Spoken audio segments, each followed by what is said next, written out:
Professor Sundar Sarukkai and our friends. I'm here to introduce Sundar to you. Some of you may not know him, and since I know him for the last so many years, so I got this privilege to introduce him. As the teacher, as the philosopher, as the public intellectual. He at the moment is based at Bangalore, and he is watching what is happening in this country, and he sincerely thinks that freedom is actually in danger. And before, he will speak about it, but anyway there are 2-3 things I must mention about him. One is that he's taking stance against all the establishment. The first stand he took against the scientific establishment, showing that, look here, you just can't thrust in our throat the kind of truth that is so much specialized. That is the talk he gave in the afternoon today in JNU. So he has been fighting against this establishment called scientific community. And you know, scientific community does have a serious problem in terms of really visualizing, imagining what are the normative values of the society. Only technical value is the concern for them. So he is fighting against that kind of one-dimensional understanding of science as technology that will achieve progress. So that is what he is fighting. He is fighting a very big battle. He also is fighting and trying to reason out with the civil society, which has not been very hospitable to our struggle in this country, in this university and universities in other parts of the country. Civil society has not been too hospitable to our struggle, which is so genuine, so based on justice and our own dignified existence. And so that's the biggest struggle. They are not free to think what they are thinking about. So, and he has been having a very hard time with those people who are not really seeing any reason in our struggle. The struggle for freedom is one simple reason one should really side with and stand with. So this is the second fight he's having. The third fight is that he's trying to bring social sciences, humanities and philosophy together. That's a much tougher fight. The people are very recalcitrant to really bridge the gap between the two. The third is more theoretical academic fight. There are people like him in this country who are trying to bridge the gap between the two and give a very comprehensive understanding of what is happening around. These are 3 points I thought I should make about you. Though you have though I and Sundar have one common things to share, that we did a book called Cracked Mirror together, and sorry for this personal detail, but that's not important, don't take it seriously. The point he's making today is about freedom, and he had made this little presentation in Habitat Center about freedom as 2 minutes Maggie noodles. So that's very fascinating. A very simple thing is actually done in a very complex way, but that lecture you're not going to repeat again. So I'm just giving him some agenda. Freedom as a good for the individual is one point. Freedom as a necessity for collectivity is another point. I want to be free and express myself freely so that I can elevate myself to highest levels of imagination and sophistication. That's not the point he's making. I'm just giving you some more point. And the other point is the freedom as necessity, a need for the collectivity. That is the crucial point at this point of time. And I hope we'll listen to him and have, there's no discussion, I don't know. When I spoke, there was no discussion. I was authorial that day. But today you can have some discussion. Thank you very much. Sundar, over to you. Thank you, Gopal. It's a great honor and pleasure to be here. Always, wonderful to come back to JNU. And especially on this occasion, I'm really humbled. And I hope, these are very, very small steps, which many of us who are not part of JNU are involved in trying to safeguard the last bastions of quote-unquote freedom. And so I was very delighted when they asked me to speak, and without hesitation I was jumped into it. And to me, the most central question in these, especially in a place like a university, is actually to talk about a freedom which we take so much for granted, and which has also been always seen as the central core of modern universities, the freedom to think. And the freedom to think is often voiced in very simple terms, that we all have a right to think. Who can stop us from thinking? And how does one stop you from thinking? If you look at some of the earliest writings on the origins of universities, any notions of liberal democracies, freedom to think is one of the most important freedoms. But in much of the ways in which they talk about freedom to think, they're talking not about freedom to think whatever you want. That's really not as important a focus as not allowing somebody to tell you what to think. That's the important aspect of the freedom of thinking, which is the foundation of everything that all of you and all of I belong to. This university systems, these academic systems and so on.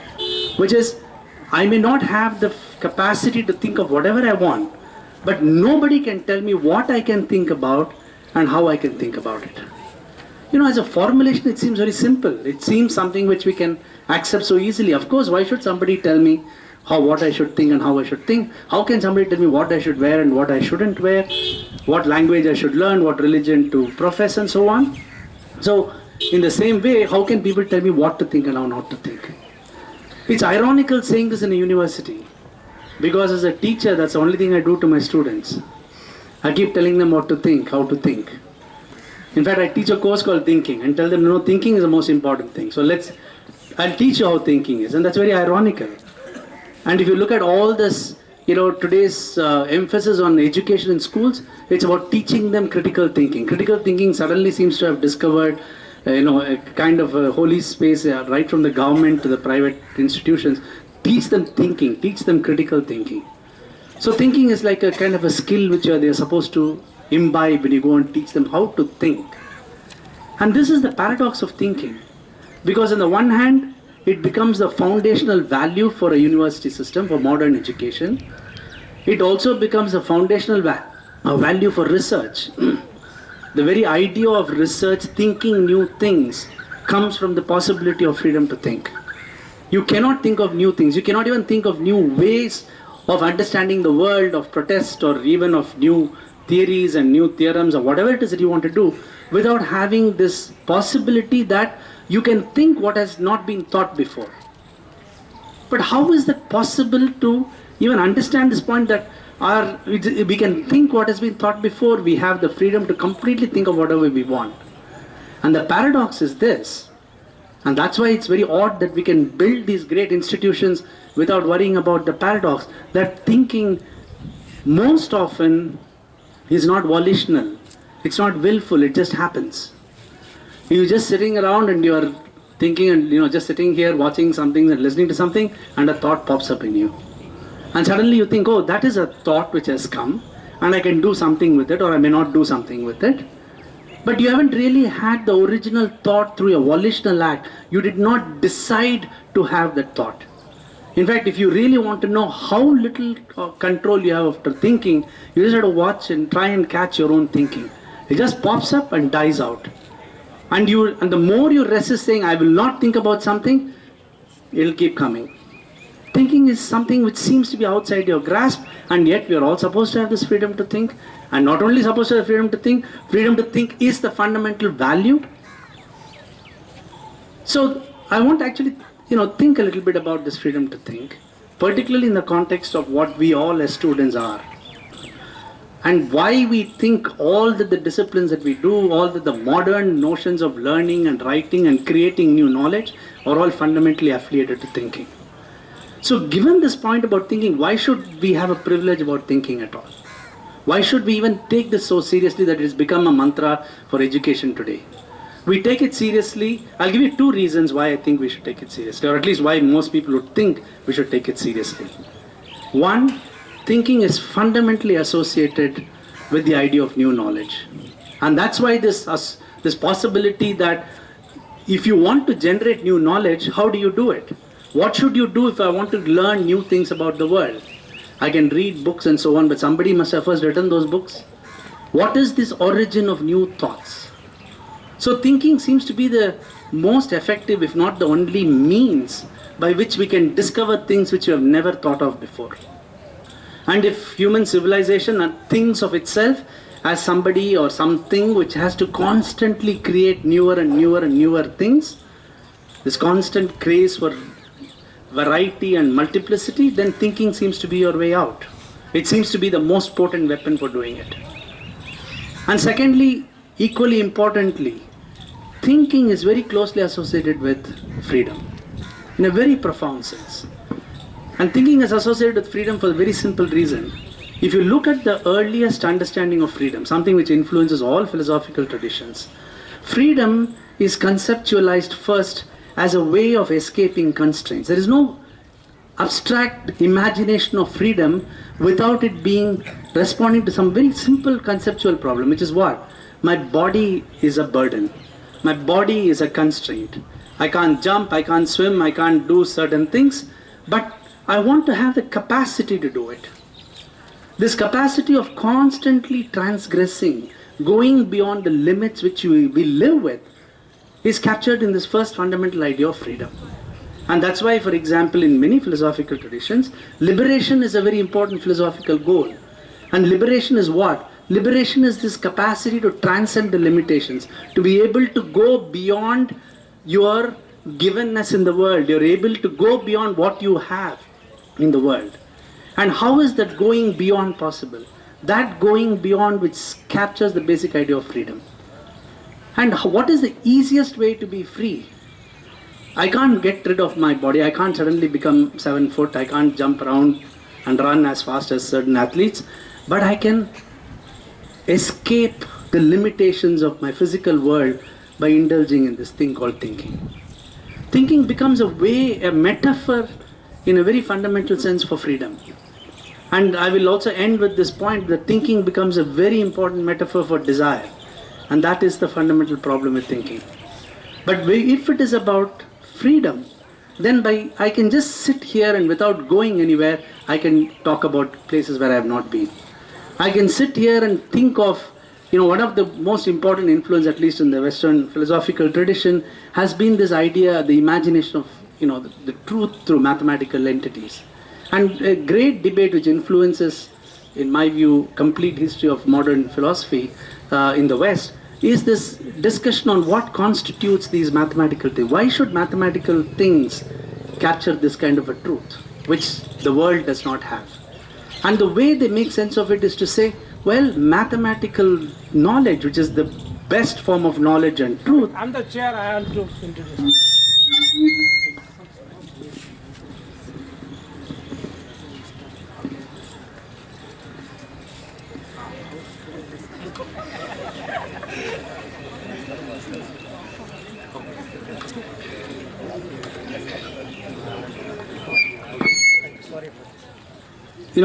Guru is actually my Guruji. He is born with the right name.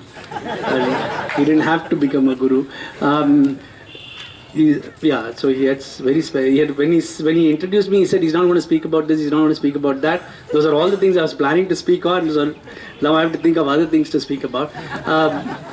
I understand there's this time thing. So yeah. So let me, 15, 20, yeah. So the point I was trying to say is that somehow this capacity for thinking seems to have been associated with the best form of knowledge that one can have. So therefore the question was, what is it then, what is the special capacity of this thing called thinking? So if these are the two very important reasons for thinking, or privileging the idea of thinking, this is the association with the idea of freedom and this association with the possibility of new knowledge, then you have to ask the next question, what does it actually mean to think if you think there is a freedom to think of whatever you want? In fact, let me begin this question with invoking Gopal Guru here again. He wrote a piece about something on egalitarianism in the social sciences, which eventually led to this book he mentioned. And there the point he was posing is this, is that why should or how can people who do not belong to one community talk about another community? In other words, the way we understood this question is, what are the limits to the kind of freedom that you have? If you think you can think about anything in this world, or you can think any way you want in this world, then there has to be certain constraints to it. And that's the question he posed. And there are a lot of people who are, the response is that, first response is to say, how can you stop anybody from thinking about something? How can you stop me from thinking about this tree? Right? Now, if you really look at it historically, this association of thinking with knowledge is actually the central core of freedom of thinking. And I'll just give you one simple example historically of why this is so important. The first point you have to consider, and something which I think all knowledge creation in the world in different societies struggled with. And this is a very simple question. The question is, does the object of knowledge which is created, should it be related to the morality of the person who is creating that knowledge? So the famous example you can ask is that the Nazi Dr. Mengele, who does experiments on his on his prisoners and discovers medical knowledge. And if you ask them why he did it, he would say, I was just curious to see how these Jewish people responded when I pricked them, or when I burnt them, or whatever else he did. What was he trying to do there?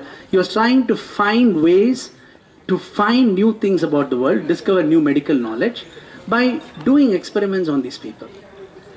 Now, would we, as citizens of a more sane world, accept the knowledge produced in an immoral manner?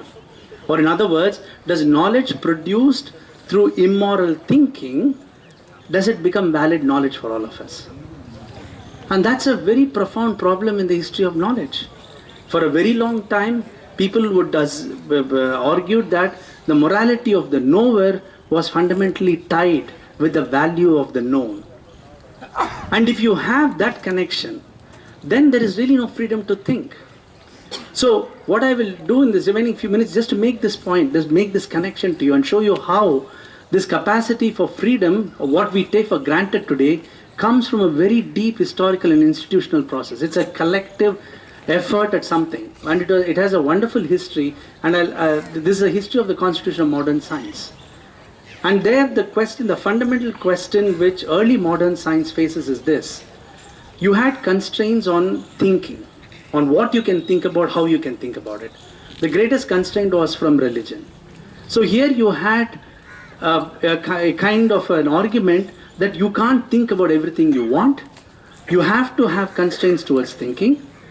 And how you create those kinds of knowledge should also be moderated. And the way in which the constraint was posed was this, that curiosity, which we think is a great virtue today, being curious about something, was seen to be something which was a sin. If you go right through the theological accounts from Augustine to Aquinas, curiosity is a sin. For Augustine, it's a fundamental sin, one of the three sins, which is very closely associated with pride. And curiosity was the way you learnt about new things. You are curious about something, you go look at it, try and ask what you want, you explore the world in the ways you want. So if curiosity was a sin, then your search for new knowledge, your search for new things was always moderated by this sin of not thinking certain things.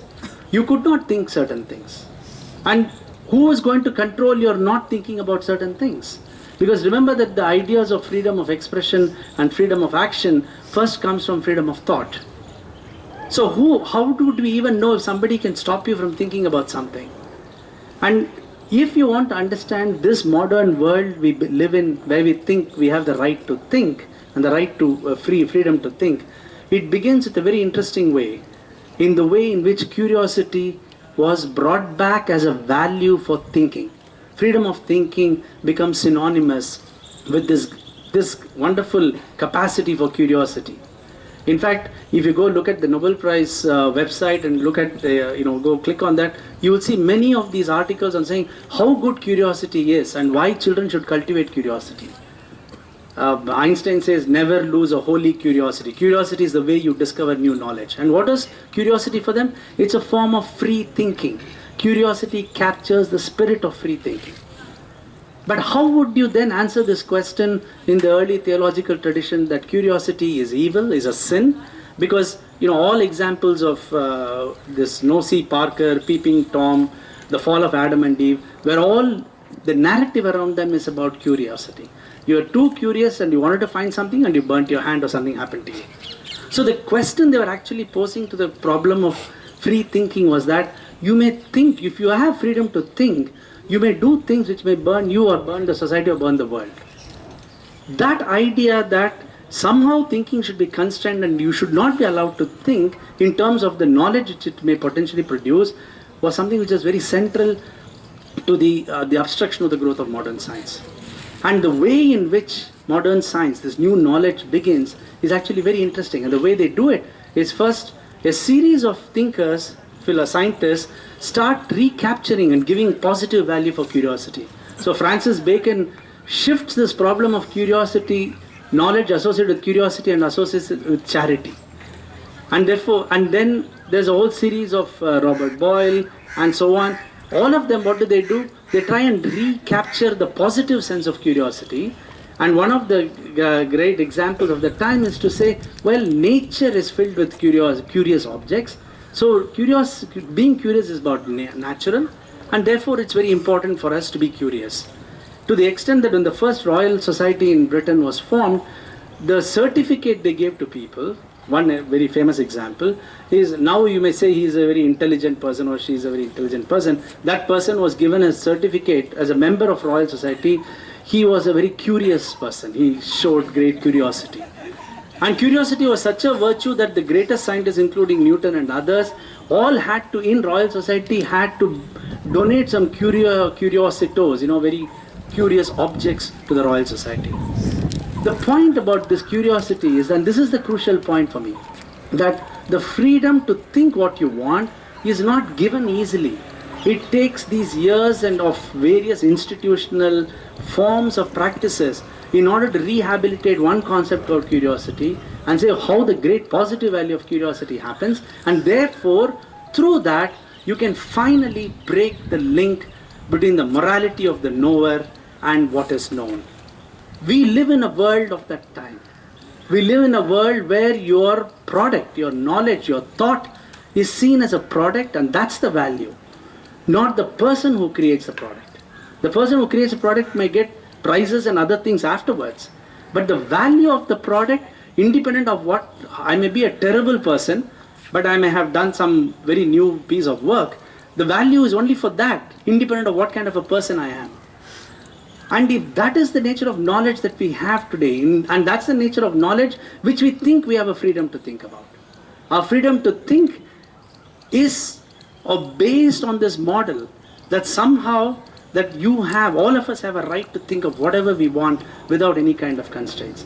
The earlier problem was, if you look at religion as a form of constraint, which is a very fundamental problem, you don't want somebody in a religious institution telling you what you should think and how you should think. But on the other hand, I think the most challenging question about freedom to think for you is, who is going to regulate you in saying what you will think and how you will think about it?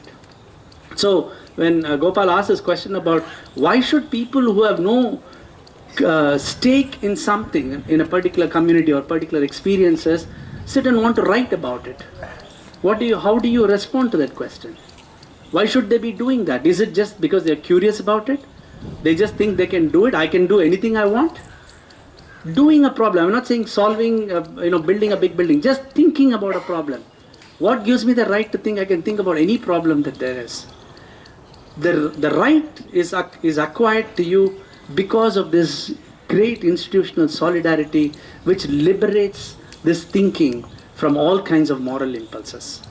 And so to me, therefore, the central question we have to come back to, and I will end with this, because I think to me, when I think about it, the questions about freedom to think repeatedly comes to this. And these are two very short points. The first one is the fact that thinking is already constrained. We think we are free to think. It's impossible. Thinking is all the time constrained. It's constrained by the language that you have. It's constrained by the concepts that you have. Early logicians called laws of thought, defined logic as laws of human thought. The way you think it's free. It's so constrained that you cannot think in certain ways at all, even if you think you want to think that way. In other words, your meaningful thinking, for example, you may not be able to think, this is one argument, but you can see whether it makes sense to you. If you want to think that I am here and I am not here, and if you're not in a position to think, so if I'm not here, you might think, oh, I am somewhere else. The fact that I am here and I am not here is not a form of thought which will arise to you, and that constraint seems to be a very natural cognitive constraint, the way in which we think. We think, if you accept the argument that thinking is, your thoughts are nothing but words and sentences, then what you think depends on the concepts and language that you have. If your language is better, you may think better, whatever that means. We already constrain our thinking based on our notions of morality. We already constrain our thinking based on our emotional moods and the way we empathize, or whatever kinds of emotional moods which categorize our thinking. We actually don't, it's really very difficult to say I'm going to think completely freely. And in fact, for these modern institutions with these modern knowledge games which they produce, this idea that we are thinking completely freely is a little bit of a problematical idea. So the question about this idea that there is freedom associated with thinking, and the fact that thinking is very utilitarian because you cannot get new knowledge without thinking, have to be, sort of moderated in some sense. And to me, the most important moderation is the point which Gopal also mentioned, and that is a very simple question, and I'll leave you with these couple of questions. And the question, I think, which is important for us to ask in the context of real freedom to think what we want, is to ask the question, is thinking collective or is it individual? Am I completely responsible for my thinking? Or is my thinking in some sense collective with all of you in some sense? People who would argue that thinking has to do with language will have to accept the fact that language is public and shared. It's not mine, unless you have some exotic ideas of private language. I am speaking in a language which all of you are shared and somebody else created. I learnt it with 100 other people and we all speak about it. And if my thinking is influenced by the language that I hold, then my thinking is collective. The emotions I bring into my thinking is collective. It is a product of a particular kind of a social processes. So where then is this idea that thinking, which comes to stand, the freedom to think, which comes to stand, by the way, and why I think it's such an important problem is, it comes to stand for individual autonomy. It stands for the fact that all of us are individual independent beings who can do what we want. And if you understand freedom of thinking as collective, as social, and thinking as already moderated in various ways, then the question about the freedom of thinking, saying that I have a right to think, I have a right to do this and that and so on, reduces to something slightly different. Are all our claims to freedoms of thinking that I have a right to do all this, is it nothing but an imprisonment in desire? That is, the more freedom you think you have to do what you want, it's not really freedom to be what you are or freedom to think, but more immersed you become in this thing called desire. So how then does this tension between freedom, being free in this sense, particularly in the context of thinking, and desire play out? To me, I think this context of freedom of thinking really brings this part out. A lot of people who have great suspicion to people talking about thinking and theory and so on, often contrasted with action and activism and stuff. And very often I keep at least telling them that, look, as Wittgenstein would have it, thinking is a doing, thinking is an activity. And it's a kind of and thinking of this kind is a kind of a very important forms of doing. And we think, therefore, when we look at the question of freedom of thinking in that context, to me, the kind of doing which it involves, the kind of things which it makes you think about, eventually comes back to this shared freedom, any notion of freedom which has to be located in a collective shared solidarity. And I think that, particularly in a context like this, to me, makes far more meaning. Thank you so much.